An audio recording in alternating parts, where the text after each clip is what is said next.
respond to. Now, one, I'm a teacher by profession, so I started with SDG 4.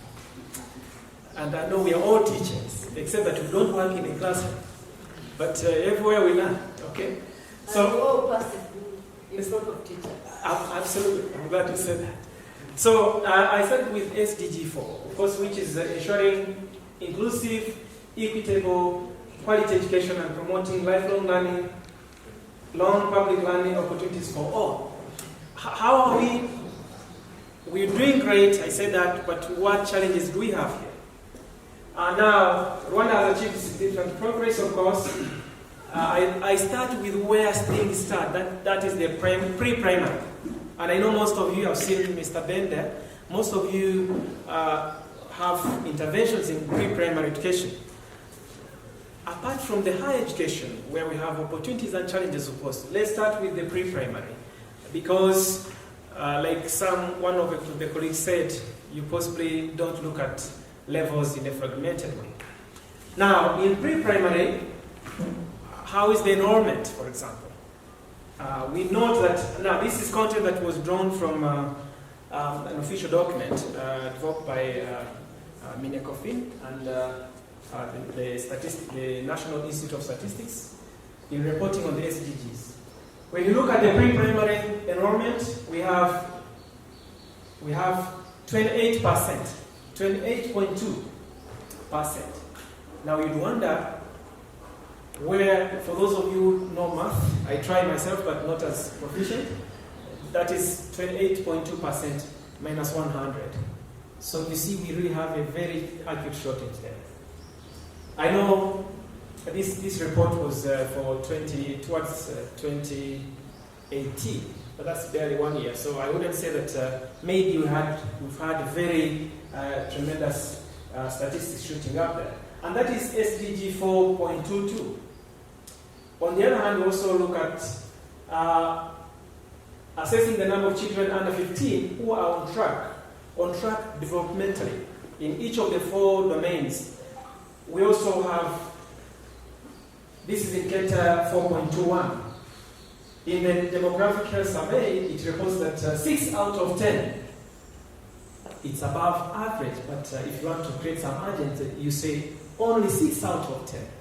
Because then you think about the other 4. I think we are together there. What is good is already good. That's what I usually really try to say, emphasize. Now, when you look at the 4% is a cause for alarm to us. When you look at the assessment in Rwandan schools, in Rwanda we do what we call the learning assessment in Rwandan schools. Now, when you look at the statistics also, and this is in 2014, that was quite some years ago, only 45.3% of P2 students achieved grade level competence in literacy. Literacy is reading, Now we have 45%. That means when you minus 100, you have above average not having literacy proficiencies by grade 2. And for those of us who are really very keen educators, if you miss some basics, you possibly can never get to the complex. So this is another challenge. For those of you who are going to design course proposals, maybe think about this one too. Now, school completion and learning quality are somehow low. If placed by the average completion rate of 3.8%, you know the human capital index. Most of you have read these documents. You have kids having 3.8 years of schools against the global average, which is 9. So 9, you have global average, which is 9, and then you have statistics indicating that we only have 3.8 years of schooling. How we calculate this one, I think that's another detail that we may want to go through. But for now, we are way below average. This is SDG 4 at the lowest level. If we had time, we'd go up to basic education and then higher education. But for now, this is already a cause for alarm, if I may use the word. Now, how are we doing on SDG 8? I said I'm giving you snapshots. SDG 8, promoting sustained, inclusive, sustainable economic growth, full and productive employment and decent work for all. Now, the statistics of youth unemployment remain higher than average at 19.3% as at April last year. These again these are statistics. Now, when you talk about decent work, when you talk about human capital, when you talk about education, right from the start, why we get so low on youth unemployment, I think you've been around for some good time. And sometimes it has to do with the skill levels. Of course, there are other factors, but the skill levels are critical. If you've been following up recently about how competent graduates are on the labor market. When you look at the labor, what we can summarize here is that we as a country still have deficits in the human capital. And I know we are all on the same journey to rectify what is wrong and bring some interventions, which is part of what this project is trying to do. So this is just a brief summary. I've just highlighted one key challenge in every other SDG. When you go to gender, I'm very happy that Dr. John is here. I think you're she's been a very, very upfront, one of the people that have been worked so extensively on this gender component. Now, we have the legal framework. Rwanda as a country, we are very happy about that. Remember the 30% provision in the parliament. Very, very good slides. And that is in Indicator 5.11. Now, apart from all these good strides, then you come to poverty among women, which is why in the introduction we said, some good proposals that are going to be addressing poverty among women. I think Professor Leon talked about that. We have female-headed households, which are likely to be poorer than their male-headed household counterparts. Respectively, we have 39.5% and 37.6%. Adult women are more likely to be living in poverty than adult men. Okay, I wanted to say that is obvious. Maybe that's probably a strong statement, but everyone who lives around here knows the story. And then you have limited control over productive resources. You have laws that have changed, land ownership, property, but still the story remains a bit acute. So that's something to really look at when you're looking at the challenges that we have in implementing the SDGs and improving people's lives. Then you have gender-based violence. I think you've heard stories. We have mechanisms, but we have a very good policy. We have mechanisms in place, one-stop center, but that doesn't obscure some of the realities that are still around us. And I wanted to draw your attention to that too. Now, when you go to SDG 13, climate change, I'm very glad to see Engineer with us.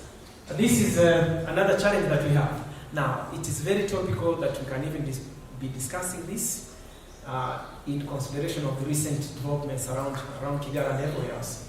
Climate change issues, floods, and all that. Now, on a positive note, we have a policy. I will encourage that you read this. In the spirit of not being fragmented, as a teacher, and with my fellow teachers, if you are teaching, I don't teach geography, I don't teach environmental issues, but I think a teacher always has the flexibility to bring to class what he thinks is most urgent. And I think it makes sense that we as teachers read this policy, understand the policy actions, because like we said, it all starts in class. In class, in family, at workplace, and then in our offices. If those levels are fragmented, then we run a risk of not having the policy in place, implemented. So there is this policy, please, has very good policy actions. We talk about the green economy that is resource efficient, low carbon and climate resilient. You have the circular economy to advance sustainable consumption and production patterns, sustainable consumption. I wanted to repeat that. Then green technologies and procurements and all this. These are very good components in the policy. There's more to that. But the policy can be as good as every one of us has a role to play. Now, there are challenges too. Those are very good policy actions, but there are challenges associated to this. Rwanda faces a number of persistent challenges with regard to disasters. This one is a story that every one of us can understand. The landscape, it's a blessing that we are country of our southern hills, but that in another way also has challenges associated to it. Then you have disaster risk management capacities, how our institutions are able to mitigate, or how are people in general. When I say institutions, I do believe that even the most rural person has a role to play in this. Niba basha kubaka agashyira imiyoboro y'amazi kugira ngo adasenya inzu, that is his role too. So in the research that the researches that we're going to actually get out, again, something that Leon possibly said that I want to emphasize, the nature of this project is not very academia. I mean, and he made it very clear here that we're looking at the academia to generate ideas, we're looking at the civil society, we are looking at communities, because there are researches for idea generation, but there are also researches for developmental purposes in a way, although the two don't have clear-cut dichotomies. So that's another thing to look at. Now, the high cost of disaster management or mitigation, that is another thing that we may want to look at. Then, I could go on and on, but when I was just making this brief presentation, I thought about education for sustainable development. And I think there are some examples that I may want to use in this room that are very familiar to everybody. We need to be able to connect the dots. And they emphasized it.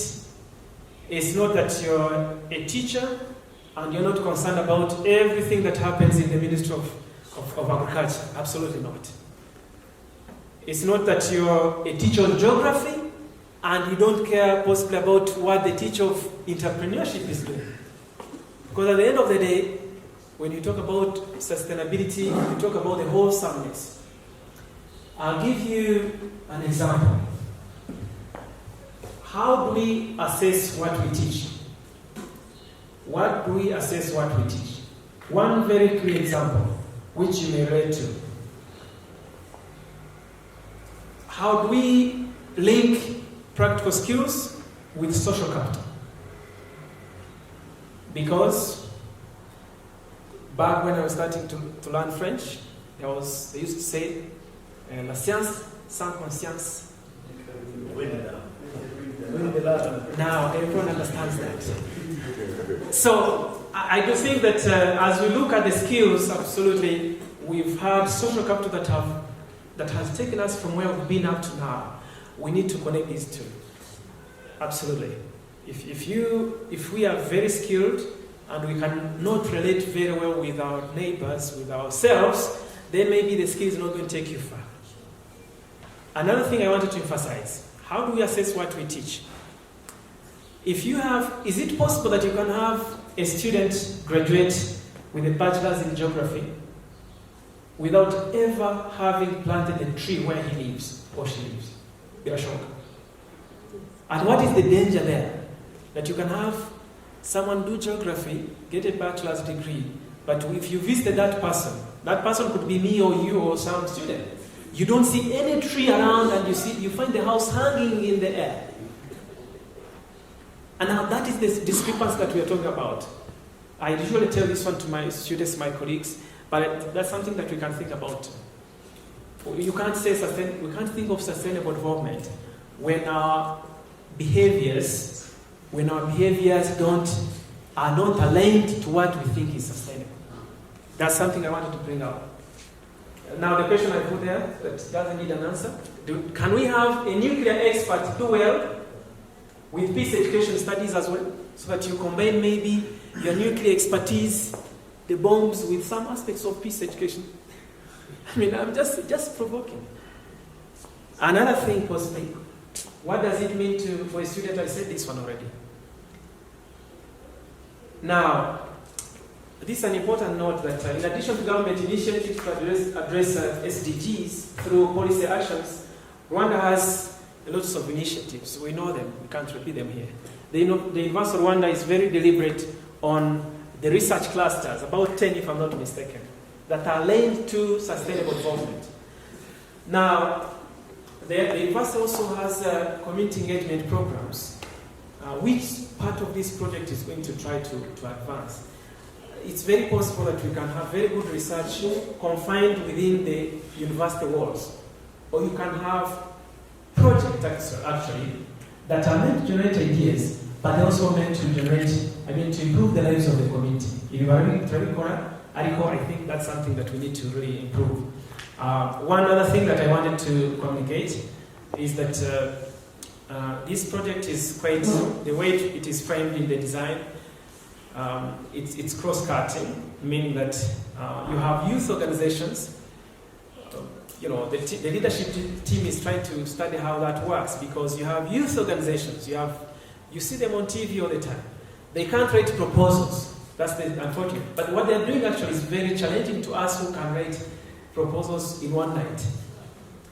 And to us, for us to be blind about that, we're looking at how a group of youth, for example, a group of women in the rural area who have very good initiatives can also factor themselves into this proposal.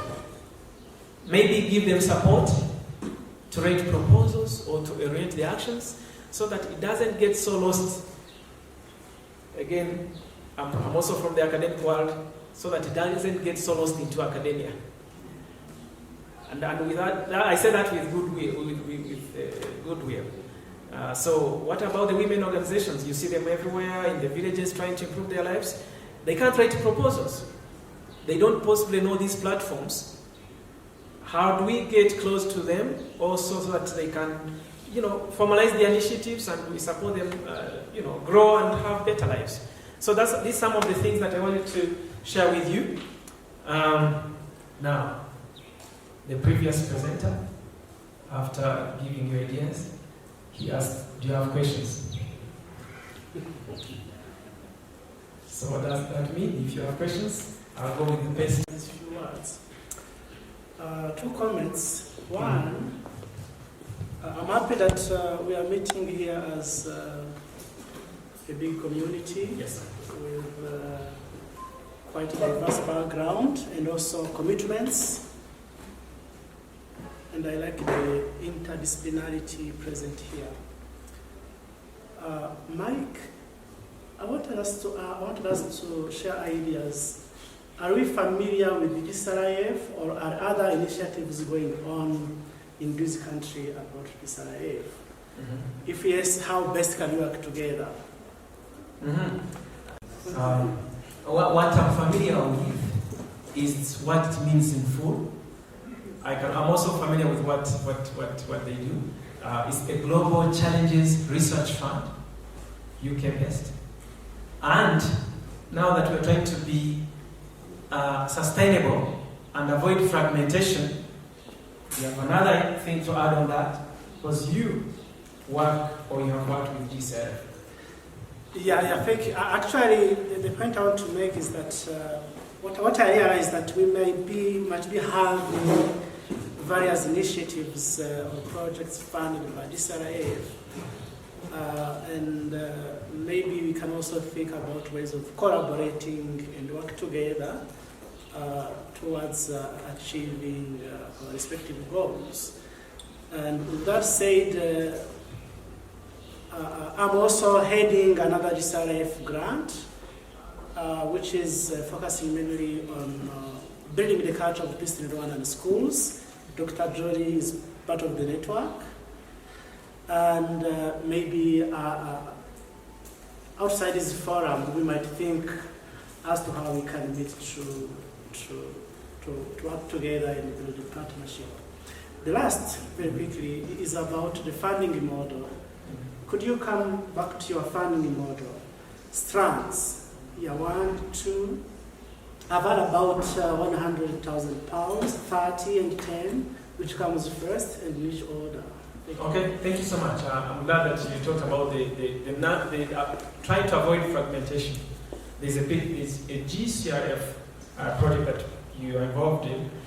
When we're in Bristol, I think my colleagues will also compliment me, is that GCRF has quite a number of projects, they're funding. And there was need to identify cross-cutting similarities within the project. One, to possibly mobilize resources amongst the people who possibly are working this different.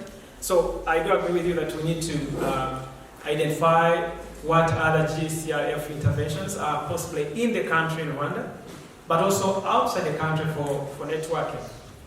The other question that you asked me is about, you had about £100,000, £30 and £10 as research clusters or grant divisions. The only thing I can talk about there is that it's not that one is coming and waiting for the other. And Mr. Rafai, you can also chip in here. It's not that the project is going to start funding the £30,000 and then wait for another. No. The lifespan of the project is 3 years, 3.5, and it's concurrent. Possibly the criteria that we may want to post on the website is that who possibly qualifies for £100,000